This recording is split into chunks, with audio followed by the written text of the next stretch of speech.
Our next speaker captured national attention in a special election in early 2018. When President Trump went to Pennsylvania twice to campaign for him. Our own May Meng, co-chair of this conference, flew from Boston to Pittsburgh to knock on doors for him. Please welcome Dr. Rick Saccone, State Representative of Pennsylvania. Hello, fellow patriots!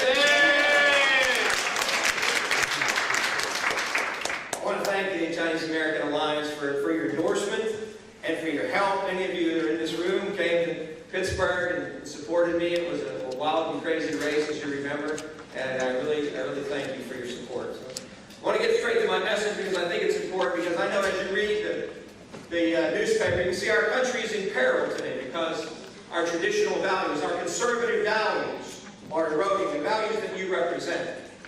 You see a rise in popularity of socialism in our country. In my state, we've had several Democratic socialists already elected to the state assembly, and many to our county councils and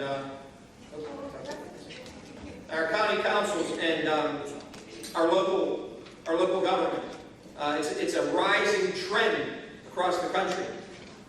So I want to compare our society today with the backdrop of North Korea. I lived in North and South Korea for a total of 14 years, spanning 4 decades, beginning in the late 70s, 80s, 90s, and into this century.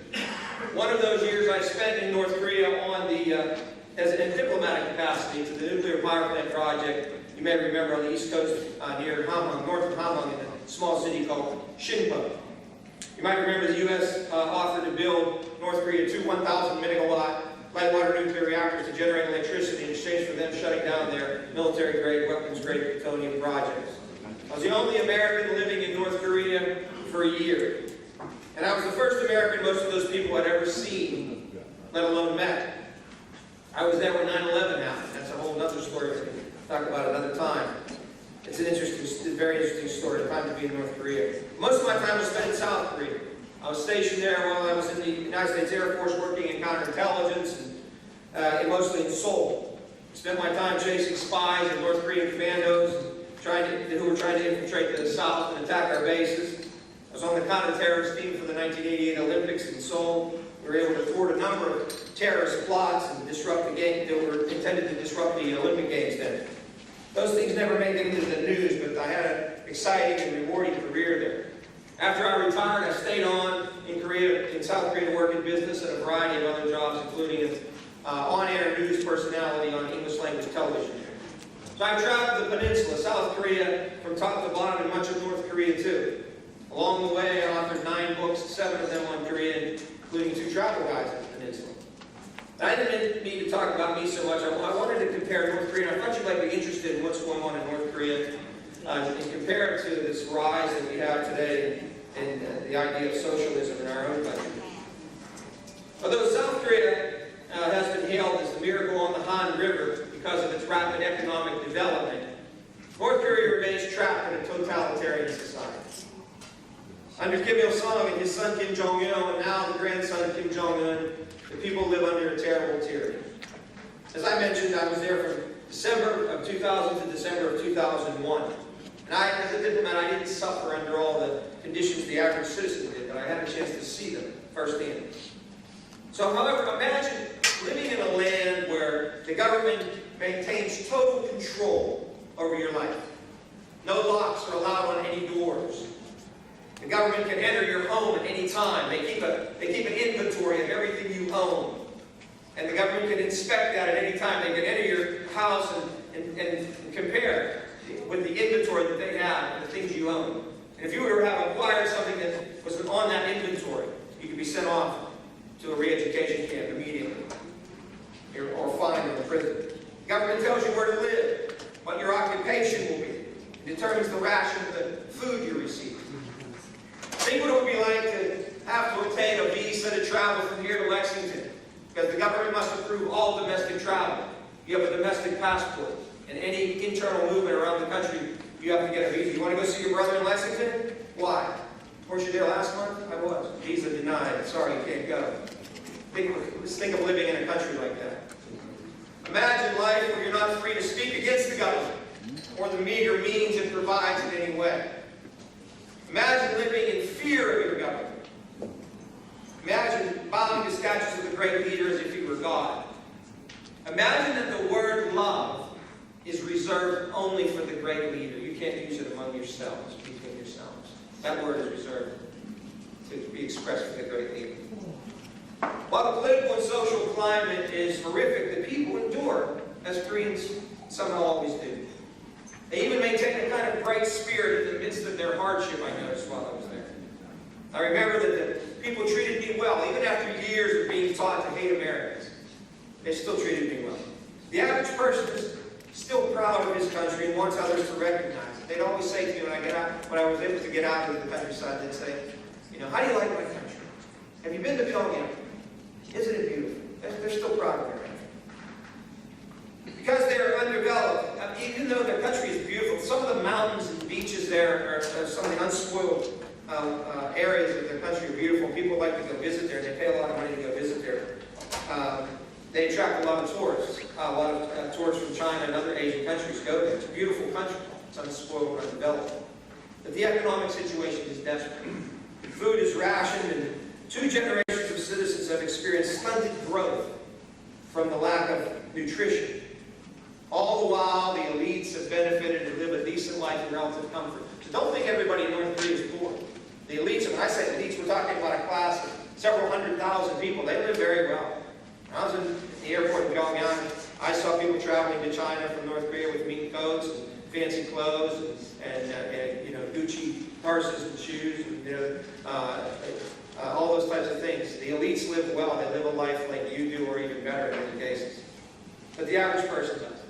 Electricity is scarce. In some ways, they exist in a land functioning like the United States did in the late 1800s. Most daily functions are performed by hand, the old-fashioned ways. We were on a construction project building those nuclear power plants, and the North Koreans, they didn't have anything. They didn't even have a wheelbarrow. They would just put boards together, and 2 people on each end to carry dirt. And that's how they moved dirt around, like you would, 200 years ago. But the people struggle in ignorance, not really knowing what goes on in the rest of the world. The leadership suppresses individual liberty and thought through a tightly controlled press. Think of our country. Think how we're with the path we're headed on. While pursuing a military agenda of aggression toward the South in order to win international aid to bolster their failing economy. So there you have it. A nation of people divided by 2 opposing political philosophies. The South prospering under democracy and the North suffering under communism. And yet we have much in common with those people in North Korea. The average person suffering under this tyranny. We have much in common with them. I'll give you a couple of examples. They believe in hard work, just like you do. They respect honest labor, all types of honest labor, because they work hard every day. They're forced to. They believe in self-reliance. We're a self-reliant country where we were. Their philosophy, the Juche philosophy, believes in self-reliance. Individualism, in that sense. Freedom, patriotism. They love their country, regardless of what they're suffering under. Love of their family. They love their family just like we do, even though they're under this terrible system. Respect for marriage. They honor marriage. And the divorce rate is very low. They brag about that all the time. Great respect for marriage. In service to the country. While I was there, I learned that I tried to read this so I could talk with them more, because that's all they talked about is the great leader. I read Kim Il-sung's books and so forth, and I try to use these quotes kind of against them when I was there, or at least to try to find some common ground with them. I remember talking to them one time. I said, look, we believe a lot of the same things. I said, Kim Il-sung said that the noblest thing a man can do is service to his country. And I told our President Kennedy, said, had the same type of quote. Ask not what your country can do for you, ask what you can do for your country. You see, we have lots of things in common, and they would shake their heads. And I said, the great leader, Kim Il-sung, he quoted, I read his book, and it said in there that the meaning of life is liberty. I said, Americans are champions of liberty. And they go, oh, tell me more. They like to hear things where we had in common. I would try to find as many of those things as I could. I said, America was once a colony like Korea was. We broke away from it. And, yeah, that's what it looks like. And, you know, they could identify with that. I said, under the Juche philosophy, you know, if you don't work, you don't eat. That's an old Puritan ethic, by the way. We were founded on that principle. That those who do not work do not eat. You see, we have a lot in common. And they would like to hear that because, you know, they've been taught that we're mortal enemies. So I want to talk a little bit. You know, we live in a country like no place on earth. We should be proud of our heritage and our values. Unfortunately, as I said at the beginning, our country is in peril because of our moral decline. And I wanted to share that with you because I believe we must restore America and American values. Those conservative values, those values that you treasure and cherish too. We all do. And we need to restore those. But what are those values? I just want to talk a little bit about them. First, self-reliance over dependency. Our country was built as a self-reliant people who refused charity unless they needed it. Today we've increasingly become dependent on government handouts. I see this as an elected official also. People still looking for free money, doled out to buy votes. Old President Kennedy's quote, ask not what you can do for your country, ask not what your country can do for you, ask what you can do for your country, has been reversed. That's where our country's headed. We've been lulled to sleep by the lullaby of socialism's promise to take care of us. Several generations have known only welfare handouts from the rest of us.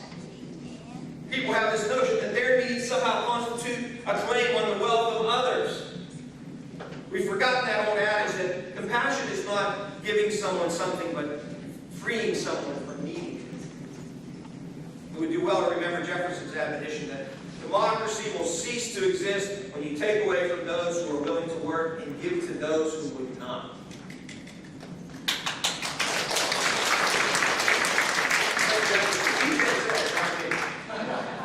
Second is merit over entitlement.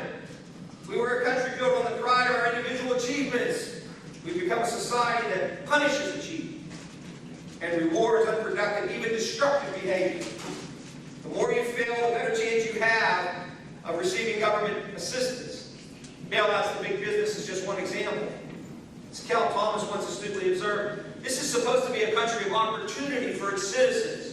It has become a government that dispenses goodies to the group that can produce the most votes. That's a danger, my friends. Number three, personal responsibility over victimization. It's not my fault. It's not my fault. That's what you hear in the news all the time. Someone else is always to blame. We need to step up and take responsibility for failure. We have an epidemic of cheating in America. I teach college also. I have for 19 years. Youth have confessed to me many times, why wouldn't I cheat?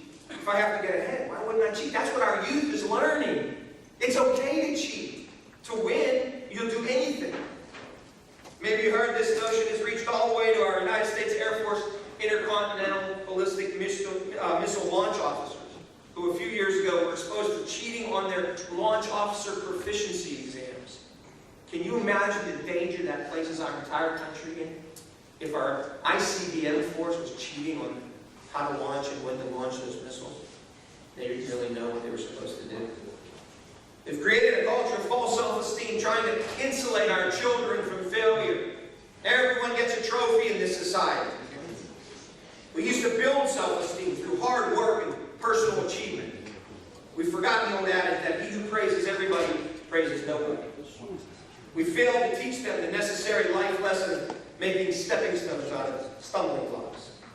As Thomas Sowell reminded us, our educational system is actively undermining any sense of loyalty to the traditions and values of American society. We've got to change our school system, folks.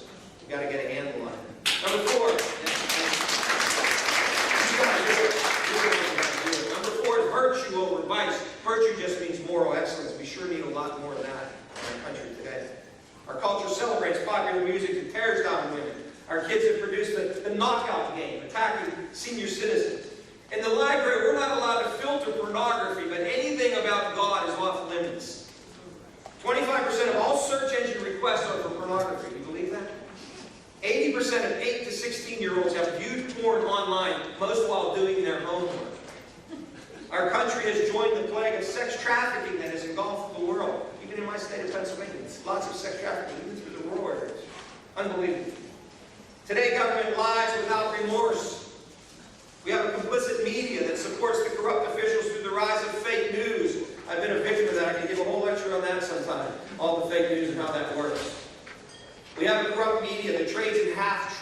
Remember, a partial truth, a partial lie is more dangerous than an outright lie. Because what is truthful in it makes the rest of it seductive. A half-truth to this generation is truth. But to our generation, it's a lie because it's meant to deceive. That's why you tell a half-truth. You're trying to deceive people. The corrupt media helps validate Mark Twain saying that if you don't read the newspaper, you're uninformed. If you do read the newspaper, you're misinformed. What's worse is that people see lies as okay. They see it as normal in our society today. We suffer from a culture where the number of kids born out of wedlock without a father has skyrocketed. In our permissive society, they grow up undisciplined and self-centered. And I know in this community that's very important to you, how we raise our children. It's important to all of that's a core American value. Remember when you were in school, the principal was the god of discipline. Now we have police officers patrolling the halls to help stem violence and maintain order. We never had that before. Our schools in Pennsylvania, where I'm from, last year had 16 rapes, 62 sexual assaults, 200 indecent assaults. More than 3 times the number just 10 years ago. In our schools. In our schools. Our country is sick, and it's in denial of the sickness, folks. Our leaders are weak and corrupted. As I've said before, we need men and women with the values of our forefathers who are unafraid to stand up for what's right.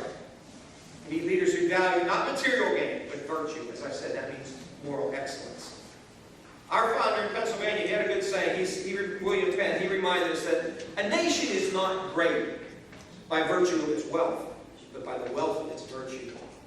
That's what we need to emphasize, is virtue, not money, not wealth.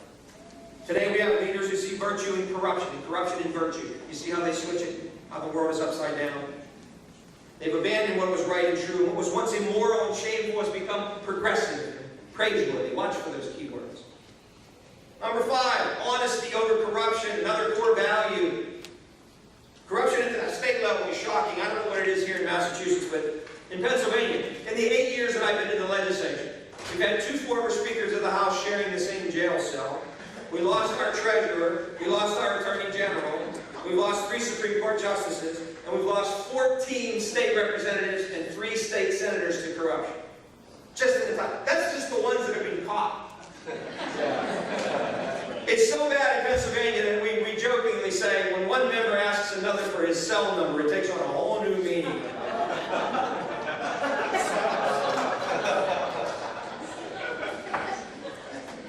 You can see the problem we have with government today. It's that we've elected the wrong kind of people. That's why it's so important what you do. Supporting good people with conservative values that will stay the course. It's a problem for the country as a whole, all the way to the White House. We have to help. The last one I want to talk about is God over secularism. Our faith is under attack today. Who would have guessed that an Air Force cadet would be chastised for writing a scripture on a whiteboard in his room? Who would have guessed that a CEO of Mozilla, Brendan Ike, would be forced to step down because of a private donation to support traditional marriage? Who would have guessed that a 3rd grade student would be prevented from reading her Bible during reading time at school? Who would have guessed that architects would try to remove our national motto, "In God We Trust," from the Capitol Visitor Center? And that's since been restored, but that was their purpose, to tear God out of our government. And yet, around the world, I'm talking about our national motto, around the world, in places like Iraq and North Korea, they cherish our motto. And I want to share these 2 stories with you. Our motto, "In God We Trust," is so important. We've lost the importance of that in our country. But in other countries, they still look to us as a beacon as a godly nation. We had I served a year in Iraq, interrogating terrorists and Al-Qaeda, and we had a pastor visiting from Iraq. And this pastor had a wonderful story. He had a congregation in Baghdad, 1,000 parishioners every Sunday. Terrorists came to his church, told him to stop preaching the Word of God. He refused. Put guns to his head. They started killing pastors all around him in Baghdad. He still refused to stop preaching the Word of God. I heard he was coming to America to visit. I asked him to come to our state assembly. We open our state assembly every session with a prayer. We have since 1774.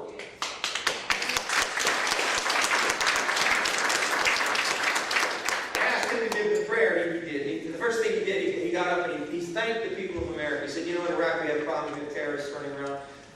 we still are trying, we're still trying to get a hold of this, and we look to America as that beacon of light, that only godly country left, a country that honors God. And we know that because we see on your money, in God we trust. Thousands and thousands, hundreds of thousands of people look to America as that beacon. He said, "Well, we've heard recently that you're turning your back on God and your country. Don't do that," he said. "How would places like us, we would have no place to look up to if you turned your back on God and America. Please don't do that." And then he went on to give a wonderful prayer. And then I'm going to share the story from North Korea, because I think it's important that we know that people around the world look to us, and there's hope out there that people are turning to God. When I was in North Korea, as I told you, I'd been there about 6 months, and around our site, there were a few North Korean restaurants and facilities that we could use. We had 1,200 workers there, mostly from South Korea, but we had some others there. As I said, I was the only American. But we had some facilities. One of them was a restaurant. I was at this restaurant one night eating my dinner, and I was the last customer.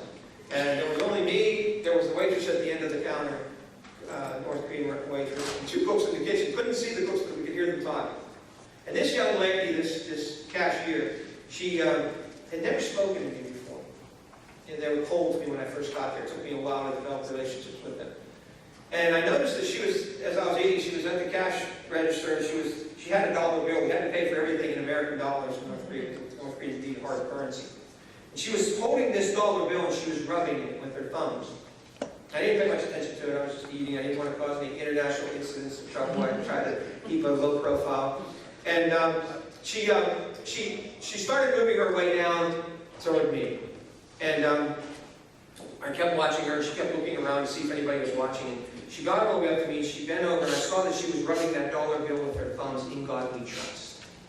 And she leaned over to me and she said, "Do you believe in this God?" And I tell you, with that question, she crossed the threshold where not only her parents, her siblings, all her relatives, she would have lost that job, they would have all been taken out to a re-education camp just for asking me that question. But she felt compelled to ask me that question. And I said, "Yes, I do." And she said, "You thought he died." And I said, "Oh, he did. But he rose again. And he loves you as much as he loves me. And all you have to do is reach out and call to him, and he will come to you." And that young girl looked down at that dollar bill, looked up at me, looked down again, looked up at me. And the first time I saw her smile. She didn't say another word. She went back to the cash register. But I tell you, on a dark night in North Korea, deepest, darkest place on earth, she felt compelled to reach out and ask me about God. That motto is important. It inspires people around the world. It can inspire people back here in our own country once again. Are you with me on that? I went into this a number of times. I remember righteousness exalts a nation, Proverbs 14:34. We have to be as passionate about restoring those values, our constitutional principles, and the Constitution, as the other side is, the progressives are about destroying them. Let us be the generation that stands up for our heritage. You have to decide, all of you, as Americans, whether you will allow others to determine the future of this country or whether you're going to determine it. Stay involved with our struggle, recruit others to our cause. There is no fight which we cannot prevail. God bless you all. Thank you for inviting me.